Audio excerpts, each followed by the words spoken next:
कहानी है रामपुर गांव की, जहां के मर्द महिलाओं को हमेशा नीचा दिखाने की कोशिश में रहते। अरे अभी तक खाना नहीं आया क्या? मुझे एक और शादी करने की जरूरत है। नहीं जी नहीं, ऐसा मत करना, वरना मैं कहाँ जाऊंगी। खाना लेकर मैं अभी आई जी। गांव की पंचायत में भी फैसले हमेशा औरतों के खिलाफ ही रहते। मैं जो फैसला सुनाता हूँ वो भगवान की आज्ञा होती है। इस लड़के ने अपने मन से शादी करके अच्छा नहीं किया। लड़के को घर भेज दो और इसकी शादी इसकी जाति की किसी लड़के से करवा दो। लेकिन ये लड़की, इसे तो गांव के बाहर निकाल दो। नहीं नहीं जमींदार साहब, ये क्या बोल रहे हैं?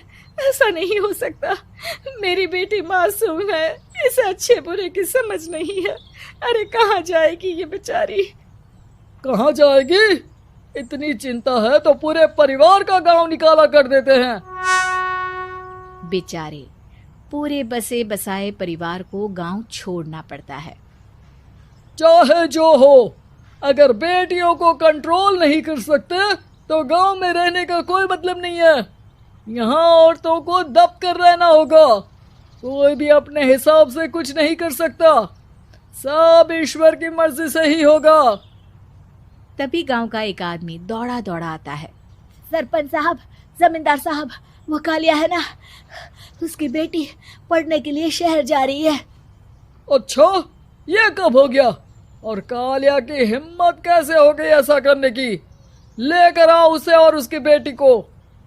बस फिर क्या था, हाजिर हो जाते हैं कालिया और उसकी बेटी सरपंच के सामने। अरे कालिया, ये क्या सुनने में आ रहा है? बेटी को इंजीनियर बना रहा है तू? और ये बता, गांव में तो स्कूल नहीं है, फिर कहां से इतनी क्लास पास कर गई तेरी बेटी? राधा, जो कि कालिया की बेटी है, उसे लगता है कि सरपंच उसकी तारीफ कर रहे हैं। सरपंच जी, मैंने ऑनलाइन पढ़ाई की है, डिस्टेंस लर्निंग से। सभी में मैंने अच्छे नंबर पाए हैं, जिसे देखते हुए शहर की इंजीनियरिंग कॉलेज में मुझे स्कॉलरशिप मिली है। वाह जी वाह, क्या होती है ये? पहले तो ये बताओ, फिर आगे की बात करते हैं। पूरा गांव राधा की बात सुन रहा था और राधा बोलती जा रही थी। तो ऐसे मैं फ्री में एक अच्छी शिक्षा लेकर गांव में जो कुछ परेशानियां हैं, जैसे बिजली, पानी और इंटरनेट जैसी समस्याओं के लिए काम करूंगी। मैं गांव को शहर से जोड़ने के लिए पुल का निर्माण करवाने का प्रस्ताव रखूंगी।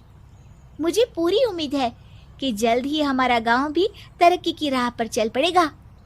राधा की बात सुनकर सारे गांव वाले ताली बजाने लगते हैं। सरपंच को समझ नहीं आता कि वो क्या करे। चुप रह नादान लड़की, गांव के खिलाफ जाने के लिए तुझे गांव से बेदखल कर दिया जाएगा, वो भी पूरे परिवार के साथ। और हाँ, अगर ठीक से गांव में रहना चाहती है तो ये पढ़ाई लिखाई छोड़ दे। हम तेरे लिए गांव का कोई होनहार लड़का देखेंगे। तभी गांव का एक आदमी बोल पड़ता है। अरे नहीं नहीं सरपंच जी, राधा बिटिया जो बता रही है, अगर वैसा हो जाए तो हम लोगों को पैसा कमाने के लिए बाहर नहीं जाना पड़ेगा। हाँ जी, और ना ही कोसों दूर पानी के लिए भटकना पड़ेगा। हमारे बच्चे भी अच्छी पढ़ाई कर सकेंगे और आगे बढ़ेंगे, ना कि हमारी तरह खेती करते बैठेंगे। क्यों गांव वालों, राधा बिटिया का साथ देना चाहिए ना।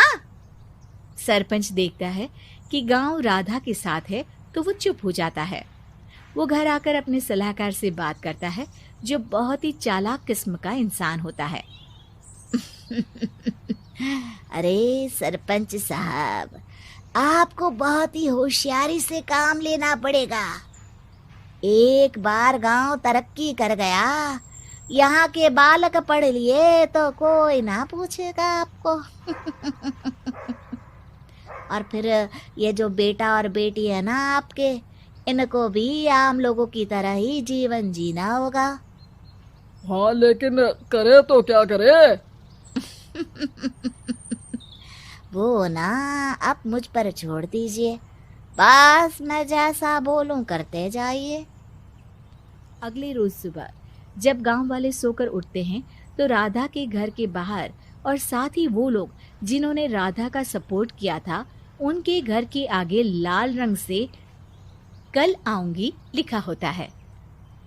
कल आऊंगी, यह क्या होता है? अरे यह तो खून से लिखा है, लगता है कोई भूत प्रेत या चुड़ैल का साया है। चलो सरपंच जी के पास चलते हैं। सभी सरपंच के पास जाकर उसे सारी बात बताते हैं। अरे ये तो बड़ी मुश्किल की बात है। चलो मैं एक बाबा को जानता हूँ, उन्हें बुला लेता हूँ। सरपंच बाबा को लेकर गांव के घर के बाहर जाता है। ओहो, तो ये वो चुड़ैल है जो उन लोगों को निशाना बनाते हैं जो गांव को बदलने का सपना देखते हैं। वो गांव को ऐसे ही संपन्न देखना चाहती है। वो नहीं चाहती कि कोई बाहरी यहाँ का कायाकल्प करे। क्या तुम लोगों में से किसी ने गांव को बदलने की सोच रखी है? तभी राधा की माँ रोते रोते आती है। मेरी राधा घर से गायब हो गई है। अरे कोई तो बचाओ, मेरी बच्ची कहाँ गई?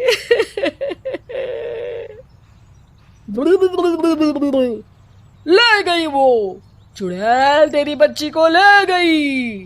अब वो उसे श्रापित करके छोड़ेगी, उस पर चुड़ैल का साया हो जाएगा। तभी बुरी सी हालत में राधा भी वहां आ जाती है। उसके बाल चुड़ैल की तरह फैले होते हैं और कपड़ों में खून लगा होता है। सभी राधा को देखकर डर जाते हैं। माँ, पता नहीं मुझे कौन उठा कर ले गया था। अरे दूर दूर हो जा चुड़ैल, अब हम लोग इस गांव में नहीं रुकेंगे। अरे कैसे बातें कर रहे हैं आप? कल तो आप मेरे भरोसे गांव का हुलिया बदलने, अपने बच्चों को पढ़ाने और तरक्की उन्नति की बात कर रहे थे, तो आज क्या हो गया आपको? ये फिर तुम लोगों को बहकाएगी। ये चुड़ैल गांव में आ चुकी है, ऐसे ही ये तुम्हारे घर के बच्चों को भी ले जाएगी। गांव वाले राधा को गांव से बाहर निकाल देते हैं। उसके माँ बाप रोते रहते हैं, लेकिन गांव वाले नहीं मानते।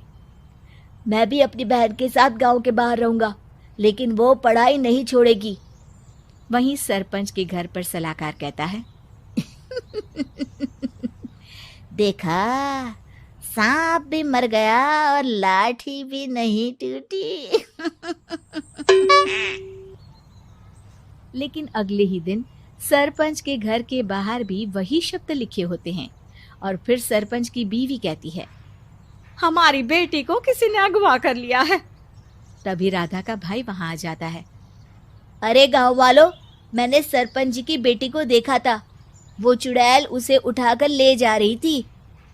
अरे क्या मजाक कर रहे हो? नहीं नहीं सरपंच जी, आप नहीं जानते। वो चुड़ैल अब आपकी बेटी में आ जाएगी, जैसे राधा के अंदर आ गई थी। तभी सरपंच की बेटी वैसी ही हालत में वहां आती है जैसे राधा आई थी। पापा, पता नहीं कैसे मैं गायब हो गई थी।